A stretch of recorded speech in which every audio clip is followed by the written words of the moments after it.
My topic is preparation of a research project. Research is a systematic effort of gathering, analysis, and interpretation of problems confronted by humanity. And it is a thinking process and scientific method of studying a problem and finding a solution. Research in common parlance refers to a search for knowledge. One can also define research as a specific and systematic search of pertinent information on a specific topic. And research is an academic activity, and the term should be used in a technical sense. These are some definitions provided to the word research. William Emory defines research as any organized inquiry designed and carried out to provide information for solving a problem. And the New Oxford English Dictionary defines research as the scientific investigation into an study of material, sources, etc., in order to establish facts and reach new conclusions. The scientists Redman and Morey defines research as a systematized effort to gain new knowledge, and in Advanced Learners Dictionary, the word research is defined as a careful investigation or inquiry, especially through search for new facts in any branch of knowledge. From this definition, we can finalize the definitions for research as the inquisitiveness is the mother of all knowledge, and the method which man employs for obtaining the knowledge of whatever the unknown can be termed as research. Then, characteristics of research. Research is a systematic and a critical investigation into a phenomenon, and it is not mere compilation of facts. It adopts scientific method, and it is objective and logical. It is based on empirical evidence. Research is directed towards finding answers to questions and solutions to problems. It emphasizes the generalization theories and principles.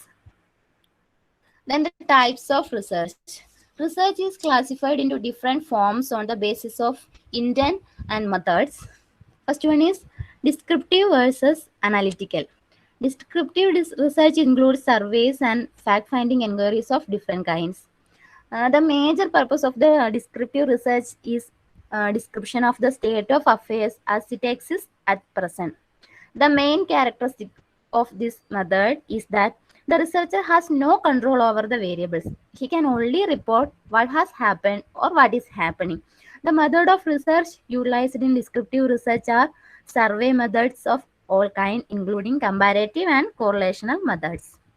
In analytical research, the researcher has to use facts or information already available and analyze these to make a critical evaluation of the material. Then, applied versus fundamental.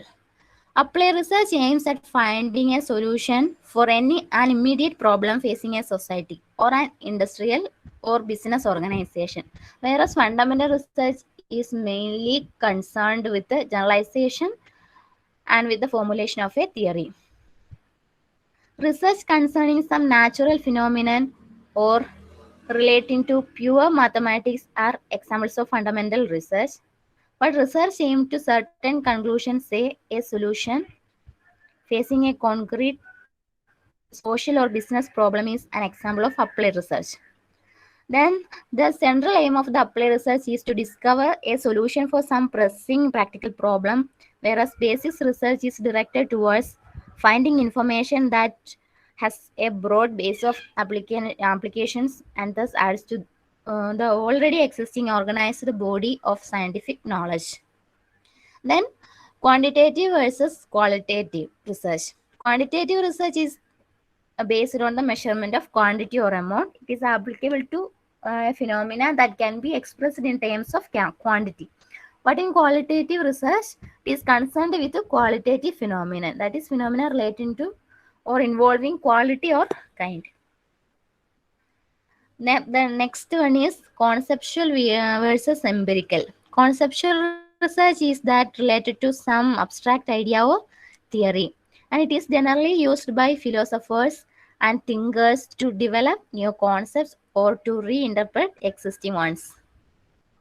On the other hand, Empirical research relies on experience or observation alone, often without due regard for system and theory. And it is a database research coming up with conclusions which are capable of being verified by observation or experiment. But in empirical research, it is appropriate when proof is sought that certain variables affect other variables in some way. Evidence gathered through experiments or empirical studies is today considered to be the most powerful support possible for a given hypothesis. Then, research and scientific method. We can say research is a scientific endeavor. That means the scientific method is a systematic step-by-step procedure following the logical process of reasoning. And it means for gaining knowledge of the universe. And it is an objective, logical, and systematic method of analysis of a phenomenon device permit the accumulation of reliable knowledge, and it is systematized form of analysis and characterized by intellectual attitude. Uh, the scientific method is based on certain articles of faith and which include reliance on evidence. First one is reliance on evidence. That is, the truth is established on the basis of evident conclusion is admitted only when it is based on evidence. The answer to a question is not decided by imagination or guess. The second one is commitment to objectivity. Objectivity is the hallmark of scientific method, and it is the willingness and ability to accept truth without bias. Then ethical neutrality. And that means the science does not pass normal judgment or on facts. It does not say that they are good or bad, but science never imposes anything. Which means science aims at nothing but making true and adequate statement about the object. Next one is verifiability. Verifiability is when a scientist is arrived at a conclusion, it should be verifiable.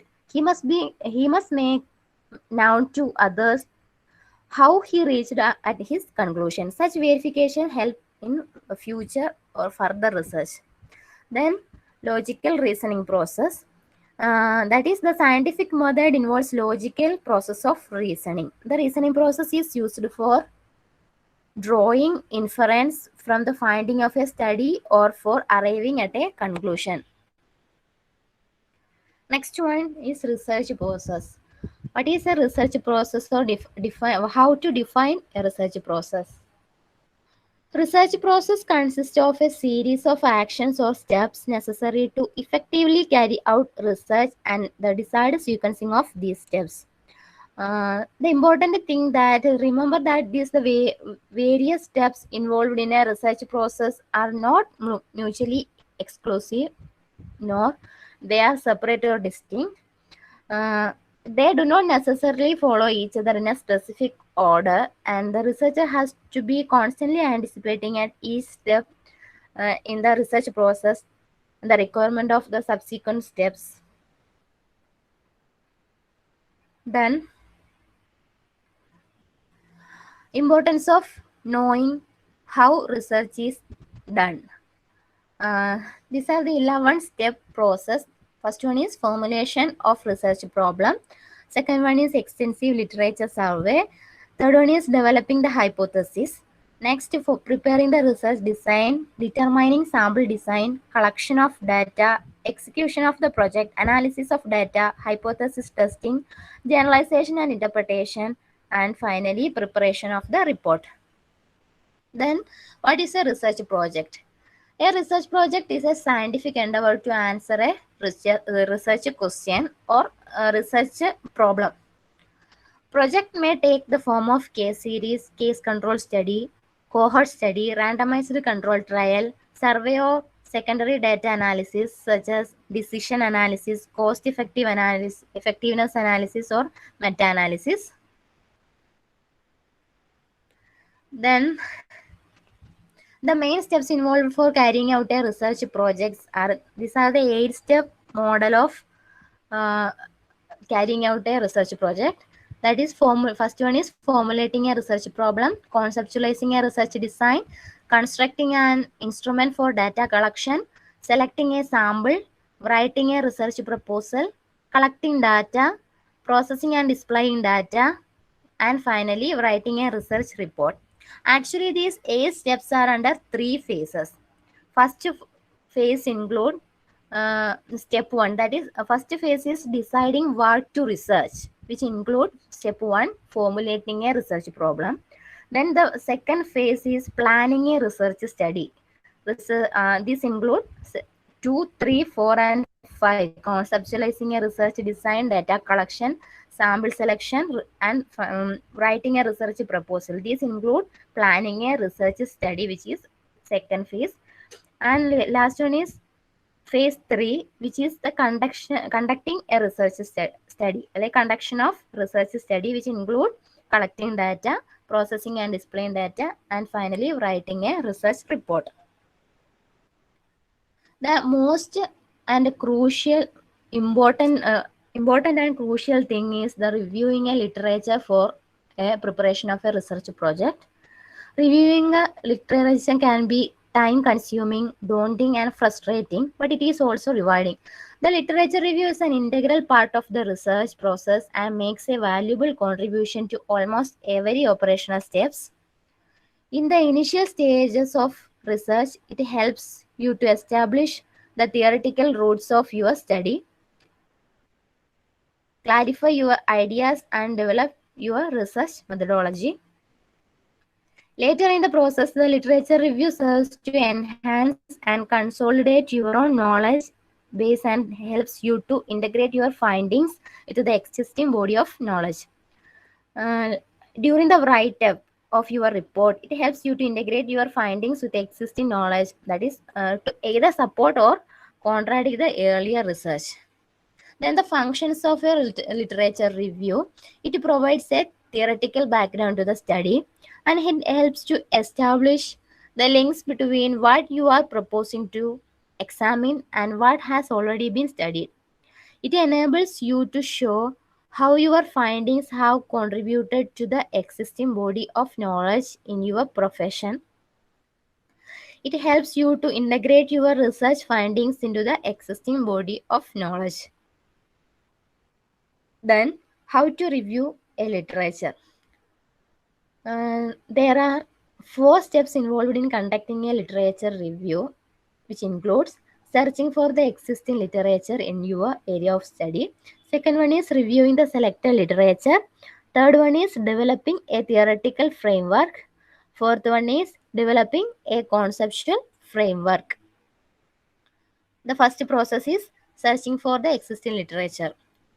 To search effectively for the literature in your field of inquiry, it is imperative that you have at least some idea of the broad subject area and of the problem you wish to investigate in order to set parameters for your research. Next, compile a bibliography for this broad area. There are 3 sources that you can use to prepare a bibliography, which are books, journals, and the internet.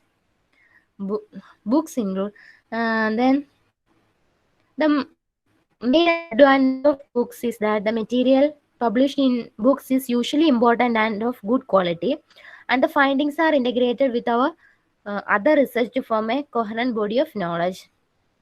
The main disadvantage is that the material is not completely up to date, and as it can take a few years between the completion of a work and its publication in the form of a book.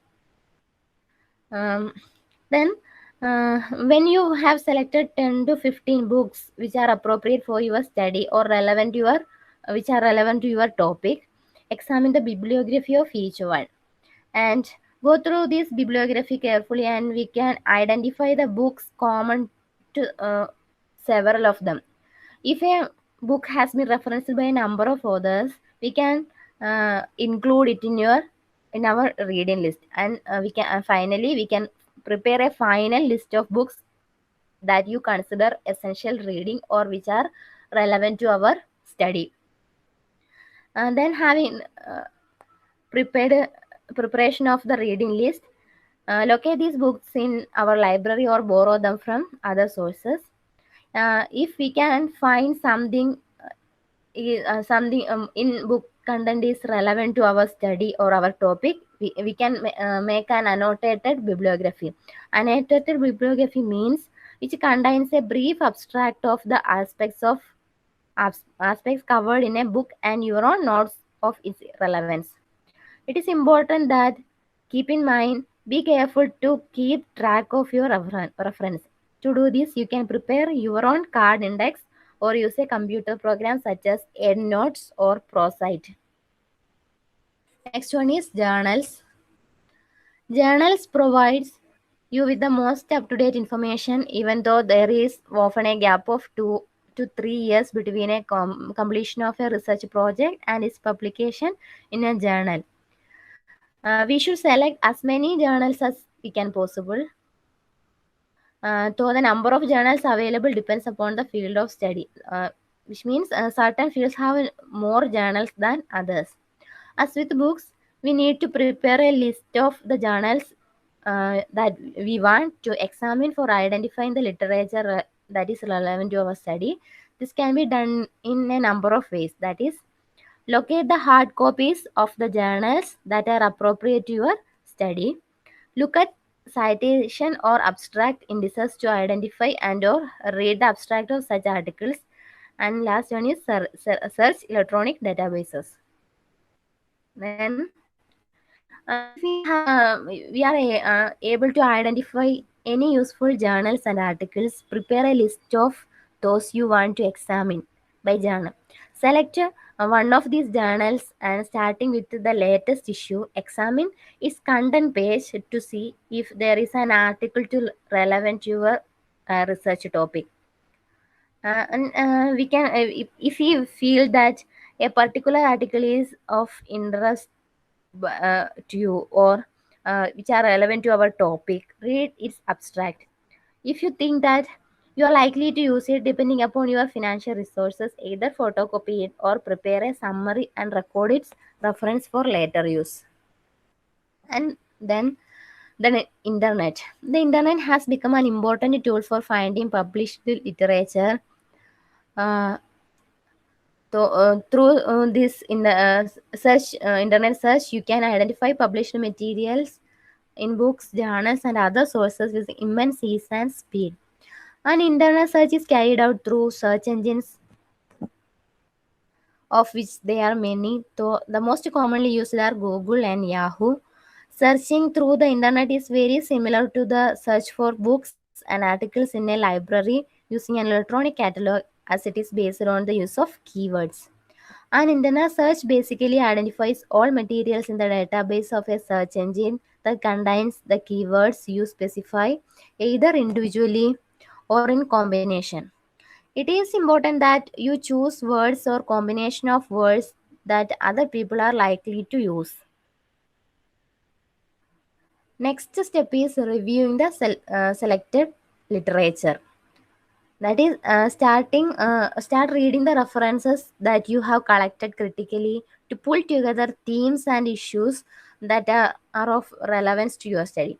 Unless you have a theoretical framework of themes in mind, we can start use separate sheets of paper for each theme or issue you identify as you go through selected books and articles. Once you develop a rough framework, slot the findings from the material so far reviewed into these themes using a separate sheet of paper for each theme of the framework so far developed. As you read further, go on slotting the information where it is logically belongs under the themes so far developed. Note that whether the knowledge relevant to our theoretical framework has been confirmed beyond doubt. Not the theories put forward, the criticism of these and their basis, the methodologies adopted, that is, study design, sample size and its characteristics, measurement procedures, etc., and the criticism of them. Examine to what extent the findings can be generalized to other situations. Notice where there are significant differences of opinion among researchers and give your opinion about the validity of these differences. Ascertain the areas in which little or nothing is known, the gaps that exists in the body of knowledge. Then the next step is developing a theoretical framework. That is, examining the literature can be a never-ending task till the preparation of the report. As you start reading the literature, you will soon discover that the problem you wish to investigate has its roots in a number of theories that have been developed from different perspectives. The information obtained from different books and journals now need to be sorted under the main themes and theories, highlighting agreements and disagreements among the authors and identifying the unanswered questions or gaps. The literature deals with a number of aspects that have a direct or indirect bearing on your research topic. Use these aspects as a basis for developing your theoretical framework. Your review of the literature should sort out the information within this framework. Unless you review the literature in relation to this framework, you will not be able to develop a focus in your literature search. The next last step is developing a conceptual framework. The conceptual framework is the basis of our research problem. It stems from the theoretical framework and usually focuses on the sections which become the basis of our study. The theoretical framework consists of the theories or issues in which your study is embedded. The conceptual framework describes the aspects you selected from the theoretical framework to become the basis of your inquiry. Then, how to write the literature reviewed. While reading the literature for theoretical background of our study, realize that certain themes have emerged. List the main ones, covering them into subheadings.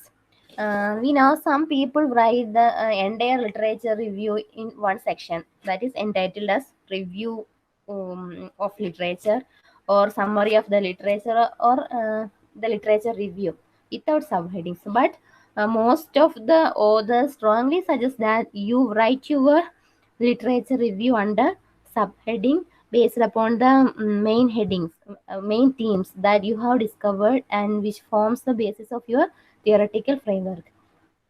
This subheading should be precise, descriptive of the theme in question, and follow a logical progression.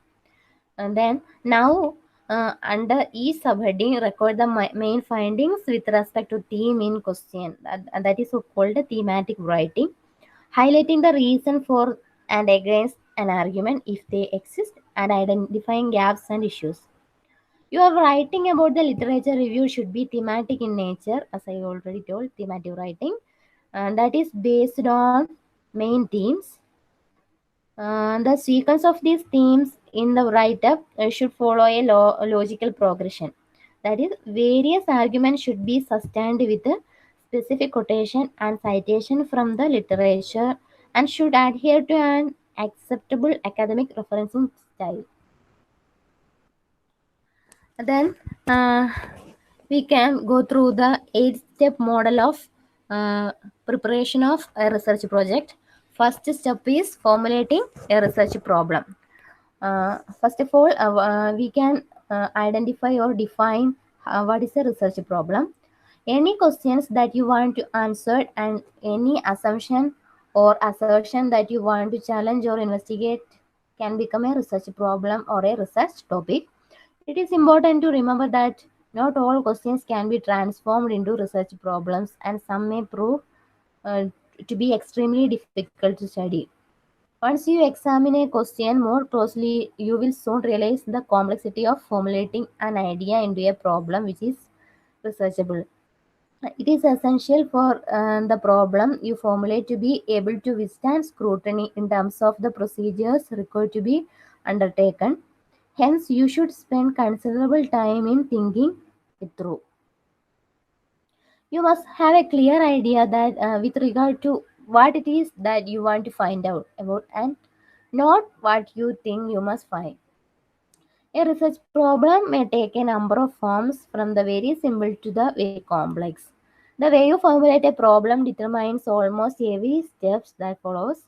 Uh, the type of study design that can be used, the type of sampling strategy that can be employed, the research instrument that can be used or developed, and the type of analysis that can be undertaken. Then the steps in formulating a research problem. First step is identify a broad field or subject area of interest to you. And step 2, dissect the broad area into sub areas. So step 3, select what it is of most interest to you. And fourth one is raise research questions. Fifth one is formulate objectives. Sixth one is assess your objectives and double checks. The most important thing is formulating of a research objectives. And, objectives are the goals you set out to attain in your study. Objectives should be listed under main objectives and subject objectives. The main objectives is an overall statement of the thrust of your study, and it is also a statement of main association and relationship that you seek to discover or establish. The sub-objectives are the specific aspects of the topic that you want to investigate within the main framework of your study. And it is important to articulate the objectives of your study clearly. Objectives should be specific and free from ambiguity, and each one should relate to only one aspect of the study. Then the next step is conceptualizing a research design. The main function of a research design is to explain how you will find answers to your research questions. The research design sets out the specific details of your inquiry. For any investigation, the selection of an appropriate research design is crucial in enabling you to arrive at valid findings, comparisons, and conclusions. A faulty design results in misleading findings and is therefore tantamount to wasting human and financial resources. In scientific circles, the strength of an empirical investigation is primarily evaluated in the light of the research design adopted. When selecting a research design, it is important to ensure that it is valid, workable, and manageable. Then we keep in mind that the research design that we selected should be valid, workable, and manageable. And you must have strong reason for selecting a particular design. You must be able to justify your selection, and you should be aware of its strength, weakness, and limitations. Then the next step is constructing an instrument for data collection. Anything that becomes a means of collecting information of your study is called a research tool or a research instrument.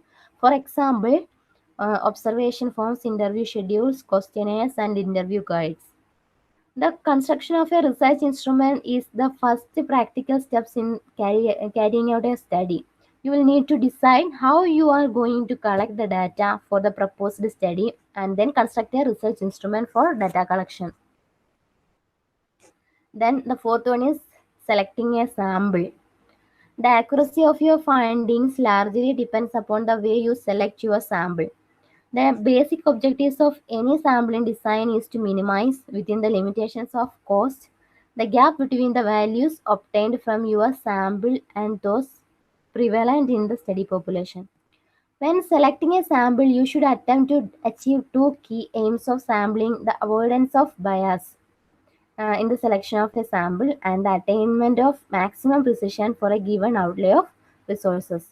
There are three categories of sampling designs: random or probability sampling design, non-random or non-probability sampling designs, and mixed sampling designs. These are all research design sampling data collections are already discussed before. I just mentioned here only. Then the important thing is writing a research proposal. A research proposal's main function is to detail the operational plan for obtaining answers to your research question. That is, in doing it, it ensures that it ensures and reassures that the readers of the validity of the methodology to obtain answers accurately and objectively. A research proposal must uh, tell about our study, that what you are proposing to do, how you plan to proceed, and why you select a proposed strategy. And it should contain the informations of our study about objectives, that is a statement of the objectives of the study, a list of hypotheses if you are testing any, then the study design which are proposing to use, and setting for our study, the instrument research instruments which are planning to use, and informations on sample size and sampling design, informations on data processing procedure. There is an outline of the proposed chapters of for the report, and the study of problems and limitations of our study, and proposed time frame. Then the sixth stage is collecting data. Having formulated a research problem, developed a study design, constructed a research instrument, and select a sample, then you have to collect the data from which you will draw inferences and conclusions for your study. The details of data collections are already discussed. And step 7 is processing and displaying data. The way you analyze the information you collected largely depends upon two things: the type of information and the way you want to communicate your findings to your readers. The type of information means descriptive, quantitative, qualitative, or attitudinal. It is important that data analysis for the you consider whether the data is to be analyzed manually or by a computer. If our study is a descriptive one, we can write our report on the basis of field notes and manually analyze the contents of our notes, which is called content analysis, or use a computer program such as NetIST-N6, NYO, or an ethnograph for this purpose. If you want quantitative analysis, it is also necessary to decide upon the types of analysis required, that is, frequency distribution, cross tabulation, or other statistical procedures such as regression analysis, factor analysis, and analysis of variance, and how it should be presented. You will also need to identify the variables to be subjected to this statistical procedure. Then the last and the most important step is writing a research report. Writing the report is the most difficult step because the finding of the study and implications are communicated through this report. In addition to our understanding of research methodology, the quality of report depends upon such things that as your written writing communication skills and clarity of thought, your ability to express thoughts in a logical and sequential manner, and your knowledge base of the subject area. The main difference between research writing and other writing is in the degree of control, rigorousness, and caution required. Research writing is controlled in the sense that you need to be extremely careful about what you write, the words you choose, the way ideas are expressed, and the validity and verifiability of the basis for the conclusions you draw.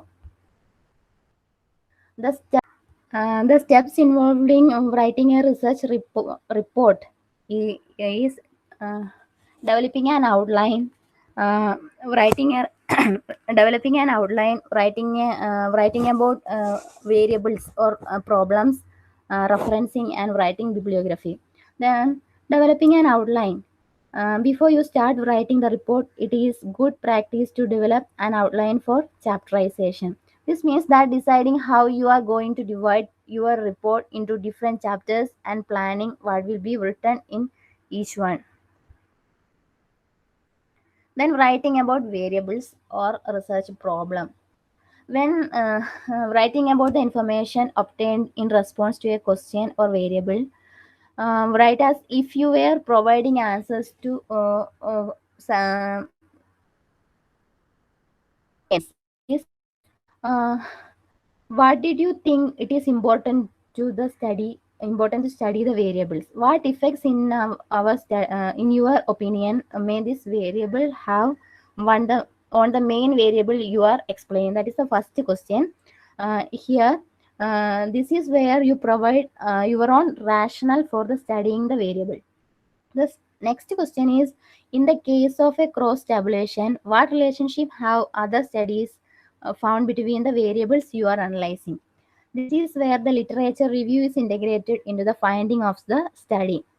Next question is, what did you expect to find out in terms of the relationship between the two variables? That is, here, if you have formulated hypothesis, state it here. The next question is, what has your study found out? Provide the hard data from your study here as tables, graphs, or text, etc. Next question is, what does the data show? Interpret the findings of your analysis. Then, what conclusion can you draw? How do the conclusions drawn from your study compare with those from similar studies in the past? Does your study support or contradict them? Last one is, what explanation can you provide for the finding of your study? Answering these questions uh, is very important to preparing writing the research report. Next one is referencing. The report should follow an academic style of referencing. According to Busher et al., there are four referencing systems, which are the short title system, the author date system, the reference by number system, and final is author number system. You need to adopt the one that is acceptable to your university and academic discipline. The first of these is used in most general books. Second mainly in science and social science books, and the third and fourth is less frequently. And finally, the last step is writing a bibliography. There are several well-established systems for writing a bibliography, and your choice is dependent upon the preference of your discipline and university. The most commonly used ones are the Harvard system, the American Psychological Association system, and the American Medical Association system, the McGraw-Hill system, and Model Languages Association system, and Footnote system. That is all about writing a research report.